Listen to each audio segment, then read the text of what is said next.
Ronan O'Gara, good morning to you. Morning, team. How are we? Flying it. How are you keeping?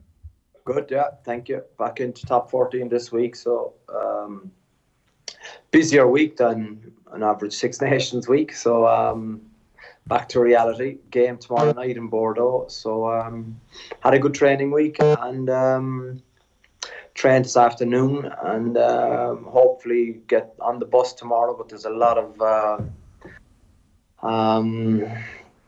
manifestations, a lot of protests in France, so hopefully we'll be able to get to Bordeaux by bus tomorrow. That's the short-term goal. Right, I can imagine that's probably a weekly protest in France. Exactly, yeah, a weekly thing to have to get around in some form or another. Come here, what you watched the game obviously last weekend. Where did you watch it?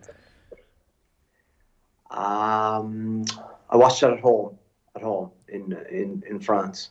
What happens when Sexton stands up and he knocks it over and the record is gone? At that exact minute, what are you doing? Very little, having a cup of tea and eating chocolate on the couch. Are you like that? A very natural process. I think it's interesting, the reactions of it's a little bit like your previous conversation. Everyone's reaction is a little bit different, and some people expect you, I suppose, to be react differently, but it was always going to happen once Johnny continued playing, so if you can't get your head around that, you have an issue, so that was great. There was some good shots of Laura and the kids in the crowd. She's a lovely girl, and she's been with Johnny through it all. I understand the sacrifices that Jess has put into my career for Laura be very much the same, because it wasn't all smooth sailing for Johnny. I think you've got to remember that and how we started, and it's a great story for resilience. But coming back to your question, I was on the couch watching it, and I think there's been a big emphasis obviously on individual records, but as Johnny rightly said, it was about winning a Grand Slam. He was captain of that team, and I think with a little bit of hindsight, they won it with a few gears to spare, and that's a sign of a great team, that they find a way to win. And it highlights, I suppose, the efficiency and the craft of Andy Farrell. He's created a genuinely impressive environment. The last 2 weeks, because we've chatted obviously a fair bit about Sexton getting the record and surpassing you in it, like, it's been an amazing 2 weeks. I think it's been funny sort of watching different people's reaction. I saw Shane Horgan during the week saying that you'd be spitting about it, but like, it's been amazing 2 weeks to remind people that you scored a stupid amount of points in the Six Nations. What sort of feelings has it brought up for you over the last couple of weeks? Has it been like a time for reflection, or how have you felt about the whole thing? I haven't really. I struggle with a lot of people's mentalities about looking back. That's what I did as a player. I'm 10 years coaching now. So it seems like a different lifetime, and that's not an easy answer. I didn't hear Shane Horgan's comments that maybe. He, by the way, I don't want to misrepresent him. It could have been. I read them and I didn't see them, and it could have been that they were in jest as well. Yeah, exactly. But Shaggy's a good guy. There's no doubt about that. I played with him, and he would play with Johnny as well. So he'd have be a good judge in both characters. That's for sure. When I was playing, that was my effort. That was it posted. And that's something you can't change. I am to this day extremely proud of that. There's no getting away from that. There's 2 Irish people at the minute that are top of the Six Nations points. Whenever that became such a big story, I'm not too sure. It wasn't a big story in my day. I had no idea what I finished with. There was never any talk about it. Nowadays, there's obviously, we're in the social media age where everything is relevant of a great story. Yet, the bigger story here is that another competitor is coming along, or a 30-year-old Owen Farrell is waiting in the wings to just come along and set an even better record. That's how sport works. That's the ruthlessness of it, and that's why I think when you're that competitor, you enjoy it. For me, I posted my figures are as a player, wonderful memories as a player, but I made a kind of a conviction to myself that stop talking about yourself as a player, what you did in the past. It's now, for example, Johnny Sexton's time, Gary Ringrose' time, Caelan Darce's time, Dan Sheehan's time, all these players. that need to enjoy what we got in a green jersey or a red jersey. And now I'm coaching, and now you're trying to get the best out of people, because you understand, I think, what good coaches can give to important groups. Does it make you nostalgic for the celebrations, Ronan? Because even thinking back to 2009, because I don't know if you've seen the clip of Gary Ringrose's house. I think he wasn't quite keen on the fourth day of drinking, and the lads all one by one come out of a minibus and pile into his parents' house. A lot of them, let's say the full squad. Peter O'Mahony was there as well. I don't know what time of the day or night it was, but it was certainly during the day. But like it was clearly, you were just thinking that, let the lads at it, they're celebrating, they're enjoying themselves. But did it make you think of the celebrations back in 2009? Yeah, exactly, and that's that's probably so important to people that they do celebrate it and they do enjoy the time, because some people are very quick to move on. If it's worthwhile, you shouldn't be able to move on that quickly. I can remember, the first 2 days are probably everyone's in a rush to enjoy the celebrations. Day 3 and 4 is when you can sit down and relax and probably get into the finer detail of what happened in the game with your teammates and how much it means to you and how much you care for them. And I think that's still very important nowadays, because it's obviously very difficult to do that in public. And it was very nice of the Ringrose parents to put on a very good venue for them for their son and teammates to celebrate. I'd say they had no choice. I'd say the father was looking at it going, oh, Jesus, what are we going to do? I don't know. They didn't seem to be protesting too much in the clips I saw. There was I was saying earlier on, there was some outlet at the gate who I'd say was just going, what is happening here? The buses pulled up and all these but you can see from that it's very, that's why people ask, how is it difficult to connect with Leinster and Munster players when you play for Ireland? And when there's a clip that just shows how easy it is and how important it is that they spend time and they appreciate each other's company, and it's the environment Farrell has created that, it's great. I don't know. If it was the fourth day, that's Tuesday of this week, is it? I think it must have been. Could have been, yeah. Could have been Wednesday? Could have been Wednesday, yeah, possibly.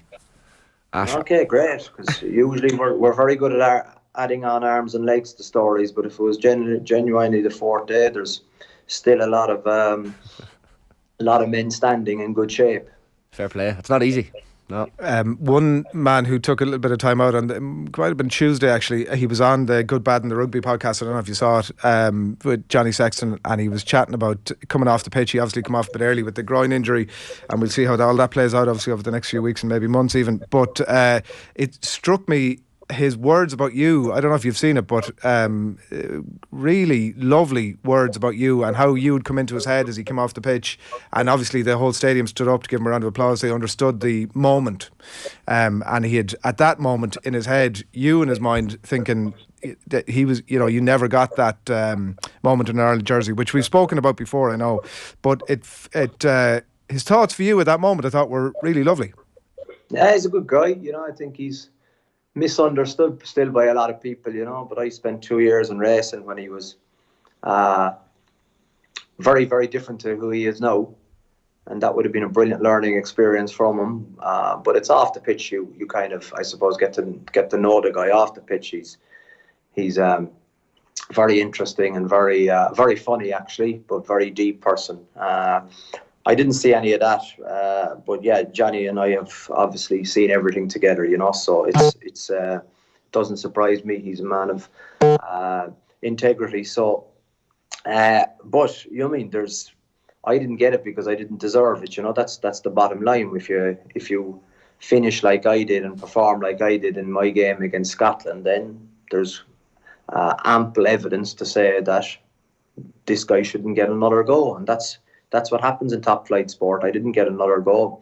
Could I kicked on for another season or two after the way I played? Probably Munster against Claremont in the semi-final, potentially, but it just didn't enter my head. I wasn't, I suppose, trying to eke out any more other points or individual records, anything like that. It was always what's best for the team. I felt in the spur of the moment in that game against Claremont in Montpellier, the semi-final, that my race has ran. I've given it everything. I've had the best time in this jersey and another jersey. So get out when you feel it's time. And I've always been a massive fan of trusting my instincts. Still to this day, when you're coaching and when you want when you need split-second decisions to implement something, that's always my go-to, trusting my instincts. So that was my feeling in that day, and I don't think I would change anything with hindsight. Yeah, which isn't to say that the fans wouldn't have wanted to have done for you what they did for Sexton, of course. Yeah, of course. And Irish people are brilliant fans, and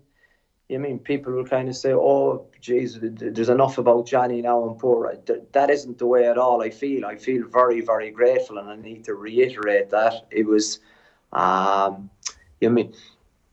whatever they're talking about me as a legend as a player, Johnny as a legend as a player. Yeah, I think I'm entitled to say that, and that sounds quite arrogant potentially, but I don't mean it like that. I've really, really enjoyed those days as playing, but it's so closed in my book. My mind now is driven to performing as a coach, and with a coach, I think you see things very, very differently, because when you're that player, you have to be incredibly selfish.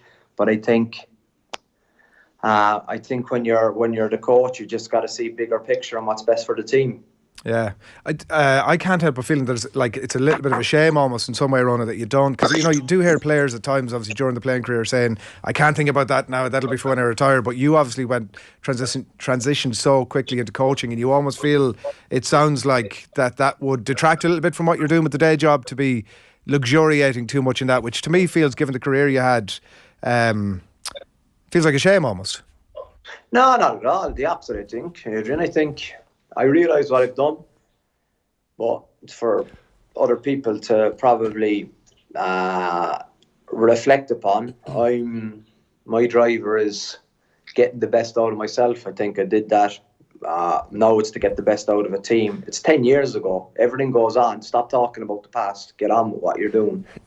Funny when you say that, Ronan, on that, do you rest uncomfortably with the legends tag? Like anytime someone calls Roy Keane a legend in person, you can see his face almost squirm and get uncomfortable. I remember interviewing a guy once called Gene Cernan. He was the last man to walk on the moon. He was an astronaut in the Apollo program, and I remember him saying to me, "People look at me differently to how I look at myself." And I found that was something with legends in sport as well, is something similar, that all of us and rugby fans and sports fans generally will look at you much differently than you think about yourself. Like that legends tag, is that a tough thing for you to almost listen to? No, because I don't live in Ireland, and it's very warming and welcoming when you come back through Dublin Airport, or you walk the streets of Dublin. You kind of, people look at you and they're kind of have a double take, and is that him? And then, why Raj? And you're like, whoa, I forgot this, because there's none of that in my daily life over here. You got to understand that, or hasn't been for 10 years. So I think Irish people are known for their warmth, and then you go back in, dip in whenever it is, a few times a year, and you can feel that, and that's very important too, because Jess says to me, well, it would be worse if they thought you were a bollocks. Fair point. I'm sure there's plenty of people, I'm sure the Leinster fans particularly at times, Ronan, definitely felt that. Yeah, but even in the build up to last year's final, it never crossed the line of lack of respect, and I think that's very, very important. There was never maybe I didn't hear it, but I never got the impression that there was a bad feeling. I think there was a begrudging respect for potentially what I was doing with La Rochelle, but there was never that malicious intent to maybe have a go at me. Yeah, no, that's important. I'd say it was always that, even including in your playing days.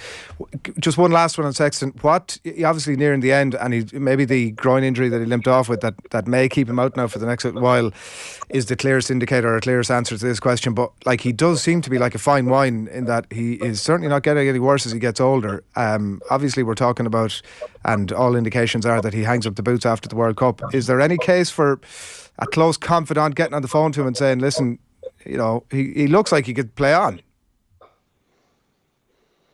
Yeah, well, I suppose playing, it all depends what he wants to play on for and what his why is.